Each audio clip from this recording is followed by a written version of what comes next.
ये जब लोगों को फॉलो करने होते हैं ना तो लोग थक जाते हैं, क्योंकि लोग मान लो किसी को 5 किलोमीटर या 3 किलोमीटर के दायरे में भी जाना है, मैं कंफर्ट की बात कर रहा हूँ, तो वो गाड़ी ही यूज करेगा, अपने कंफर्ट के बारे में सोचेगा, जो कभी कभी गलत होता है। जिन जिन केसेस में ये पॉसिबल है हम उन केसेस में भी नहीं करते हैं, क्योंकि कार पूलिंग वैसे तो इंडिया में बहुत प्रॉब्लम्स है, लेकिन ट्रैफिक एक ऐसी प्रॉब्लम है जिसको काफ़ी अंडररेटेड माना जाता है। ट्रैफिक हमारे देश में बहुत है, बहुत है। बड़े बड़े शहरों में तो जैसे बैंगलोर, दिल्ली, बॉम्बे, इन सब में तो बहुत ही ज़्यादा है। आज मैं आपसे यही ट्रैफिक की बात डिस्कस करने आया हूँ। इससे रिलेटेड प्रॉब्लम्स क्या आती हैं, लोग क्या फेस करते हैं, और हम मिलकर इस प्रॉब्लम को कैसे सॉल्व कर सकते हैं। गवर्नमेंट की साइड से गवर्नमेंट को क्या स्टेप्स लेने चाहिए और एज एन इंडिविजुअल हमें क्या स्टेप्स लेने चाहिए। ट्रैफिक से रिलेटेड कुछ 4 या 5 प्रॉब्लम्स हैं जो हम आज यहाँ पे डिस्कस करेंगे। ट्रैफिक में एक एवरेज बंदा दिल्ली जैसे शहर में कितना टाइम स्पेंड कर रहा है पर ईयर? 1 घंटा, 2 घंटा, 24 घंटे? गलत। पूरा एक हफ्ता। एक बंदा जो दिल्ली में रोज कम्यूट कर रहा है, अप डाउन कर रहा है, वो ऑन एवरेज साल में एक हफ्ता सिर्फ ट्रैफिक में रहता है। एक हफ्ता बहुत ज़्यादा टाइम होता है। एक हफ्ते में वो एक्चुअल में कुछ काम कर सकता था जो उसका मिस हो गया, और एक हफ्ते में वो वेकेशन भी जा सकता था। लेकिन प्रॉब्लम यहाँ एक बंदे पे टिकती नहीं है ना, इसका स्केल सोचो।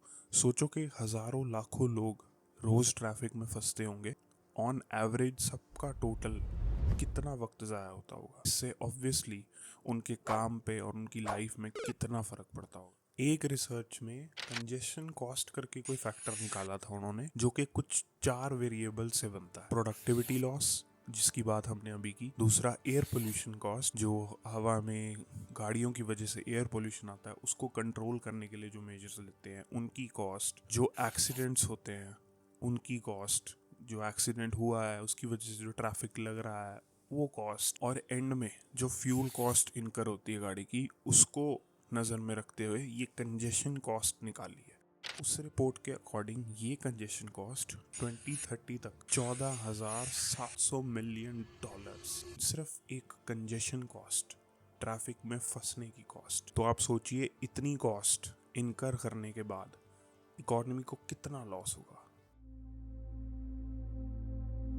रोड्स की एक्सपेंशन होने के बाद एक लेमैन बंदा यही सोचेगा ना कि चलो अब तो सड़क एक्सपैंड हो गई है, अब मैं कार ले लेता हूँ। रोड्स एक्सपैंड हुई, बंदे ने गाड़ी ली, वो सड़क पे चलाता है, फिर से जाम लगता है, क्योंकि ऐसे हज़ारों लोग होंगे जिन्होंने नहीं सोचा होगा।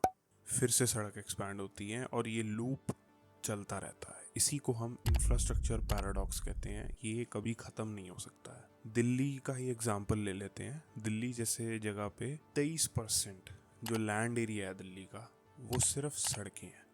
Almost 1/4 of the land is only roads, highways, छोटी छोटी सड़कें, सब कुछ।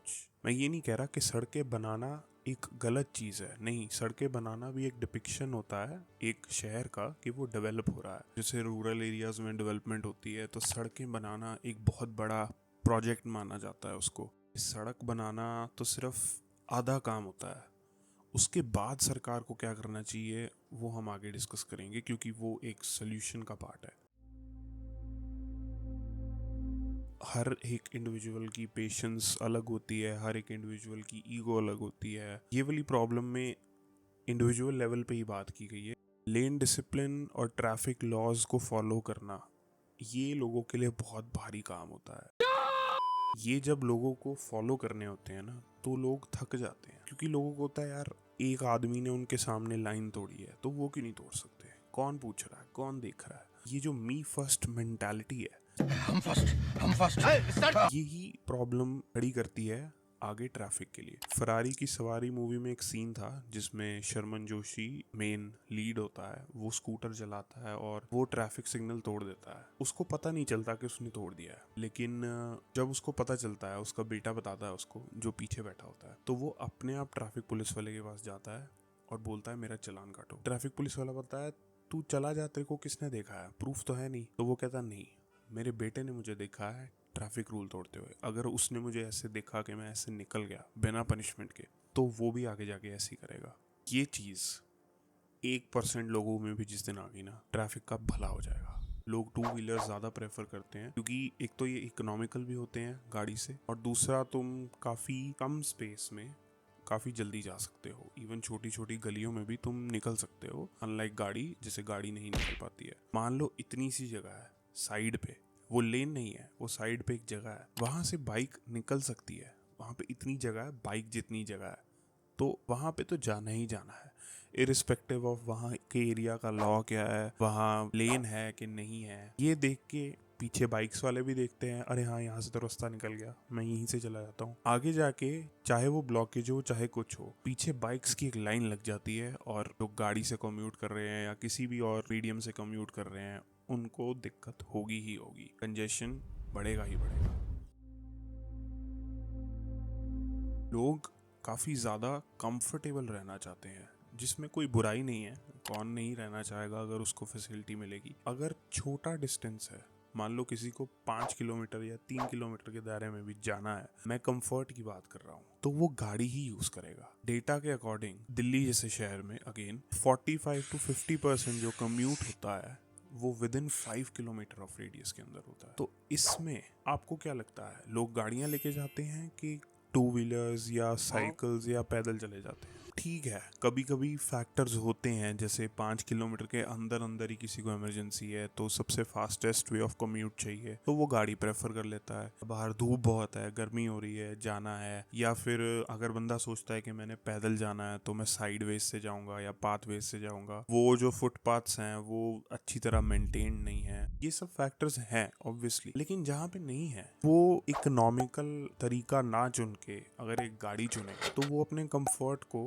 सबसे पहले देख रहा है। वो ये नहीं देखेगा कि मैं गाड़ी लेके जाऊंगा तो कितनी स्पेस लेगी मेरी गाड़ी, ये सब नहीं सोचेगा। वो सिर्फ अपने बारे में सोचेगा, अपने कंफर्ट के बारे में सोचेगा, जो कभी कभी गलत होता है।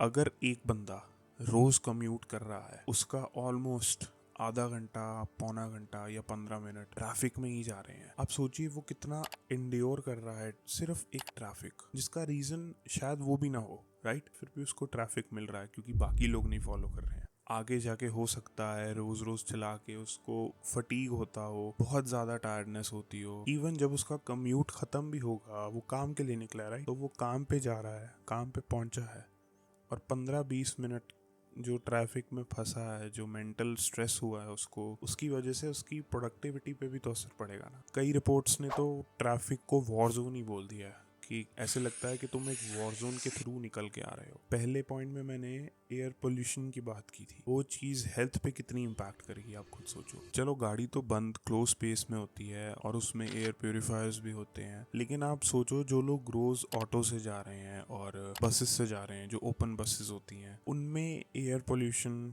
कितना ही आता होगा, तो उनकी हेल्थ पे कितना इम्पैक्ट पड़ रहा होगा just because of traffic. According to a report 81% of NOx emissions गाड़ियों से आते हैं, और उसी रिपोर्ट में मेंशन्ड है जो पार्टिकुलेट लोड होता है 40% से बढ़ जाता है। उन्हीं एमिशंस को हम इनहेल कर रहे हैं, तो हमारी बॉडी पे क्या असर पड़ेगा उसका।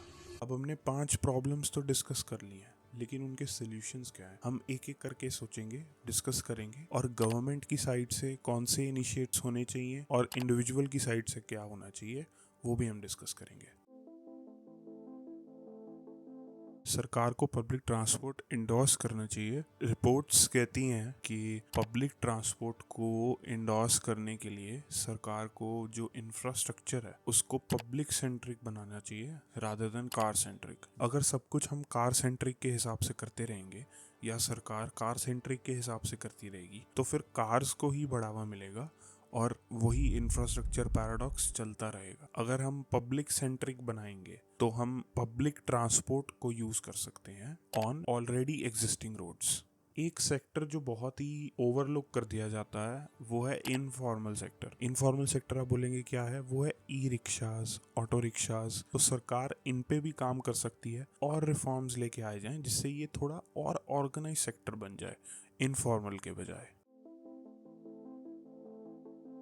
दिल्ली साइड जो डीजल गाड़ियां हैं उनको 10 साल से ऊपर बैन है और पेट्रोल गाड़ियों को 15 साल से ऊपर बैन है। इसको कहते हैं private vehicle management done by the government. कि गवर्नमेंट का एक रोल था आपके व्हीकल को रिस्ट्रेंट करने का, ताकि उससे सरकार को प्रॉब्लम्स ना आए, जैसे कि ट्रैफिक। शिलोंग, गैंगटॉक और एजवाल में अगर आप गाड़ी लेने जाते हैं तो आपको पहले अपनी पार्किंग प्लेस डिक्लेयर करनी होती है। पार्किंग प्लेस डिक्लेयर का मतलब ये होता है कि आपको कार मैन्युफैक्चरर को एक प्रूफ देना होता है, कार मैन्युफैक्चरर और सरकार को, कि हाँ आपके पास एक डेडिकेटेड पार्किंग स्पेस है for that car you are about to purchase. जो लोग हैं वो लोग चलना चाहते हैं, साइकिल करना चाहते हैं, लेकिन उनके पास डेडिकेटेड स्पेस ही नहीं है। जो फुटपाथ है वो फुटपाथ एकदम खराब हो चुका है, बीच में गड्ढे हैं। जिसको चलना है उसके लिए सरकार को फुटपाथ्स, डेडिकेटेड साइकिलिंग लेन्स होनी चाहिए। चंडीगढ़ का आप एग्जांपल ले लो, चंडीगढ़ बहुत अच्छा वेल प्लान सिटी है, उसमें सबसे अच्छे साइकिलिंग लेन्स हैं। और भी शहर हैं जिनके कुछ कुछ पार्ट्स में साइकिलिंग लेन्स हैं, लेकिन अगर हम इस चीज़ को एक्सपैंड करेंगे, सारे शहरों में लेके आएंगे ना, तो बहुत फ़ायदा हो सकता है। क्योंकि लोगों को इंडोर्समेंट मिलेगी, बढ़ावा मिलेगा कि yes everybody should use a cycle और at least walk to the nearby places. Shimla की मॉल रोड्स, मसूरी की मॉल रोड या किसी और हिल स्टेशन की मॉल रोड, सब पे एक ही फॉर्मूला चलता है। जो सड़क मेन मार्केट के पास है उसको वॉकेबल बना दो, एक डेडिकेटेड पार्किंग रख दो just close to that mall road, ताकि जो लोग आए हैं वो वहाँ पे गाड़ी खड़ी करें और अपना चले। इससे कंजेशन बहुत कम हो गया, पार्किंग का भी कोई सीन नहीं है और लोगों की हेल्थ भी सही रही है। ये सब थे गवर्नमेंट की साइड से रिफॉर्म्स जो वो ले सकते हैं। अब डिस्कस करते हैं कि हम एज एन इंडिविजुअल क्या कर सकते हैं ताकि ट्रैफिक कम से कम हो। कार पूलिंग सबसे इफेक्टिव तरीका है ट्रैफिक को बिल्कुल कट ऑफ कर देने का। सपोज करते हैं कि हमारे पास एक सड़क है और उस सड़क पे जाम लगा हुआ है। अब इस रोड को हम एक ग्रिड में कन्वर्ट कर सकते हैं, जिससे कि हमें पर गाड़ी एक पोर्शन मिल जाएगा। उस पोर्शन को हम नाम दे देंगे, जितने लोग उसमें बैठे हैं, कौन सी कंपनी में वो जा रहे हैं। लेट्स अज्यूम 4 कंपनीज हैं और ये जितनी भी गाड़ियां ग्रिड में हैं ये इन चारों में से किसी एक कंपनी में जा रही हैं। कई गाड़ियों में 4-5 लोग भी हैं, लेकिन कई गाड़ियों में सिर्फ एक बंदा है। ए कंपनी के जो लोग हैं वो 4 लोग हैं टोटल, ये लोग एक गाड़ी में भी फिट हो सकते हैं। बी कंपनी के 9 लोग हैं, ये 2-3 गाड़ियों में फिट हो सकते हैं। सी कंपनी के 6 लोग हैं, ये 2 या एक बड़ी गाड़ी में फिट हो सकते हैं आराम से। डी कंपनी के लोग कितने हैं? 7, ये 2 गाड़ियों में आराम से फिट हो सकते हैं। तो टोटल गाड़ियां अगर हम मैथमेटिकली देखें तो 7 से 8 गाड़ियां टोटल में लगी। करेक्ट। ग्रिड में कितनी गाड़ियां हैं? 15।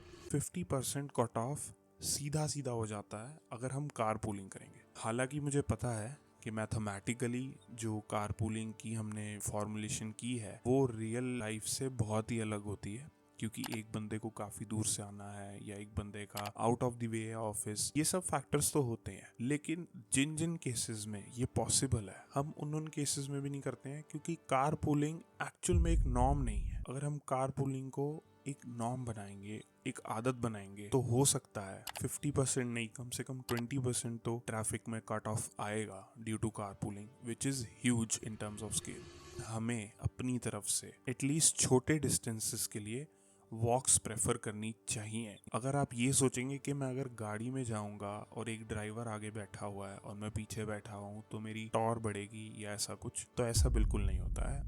ये एक होक्स है।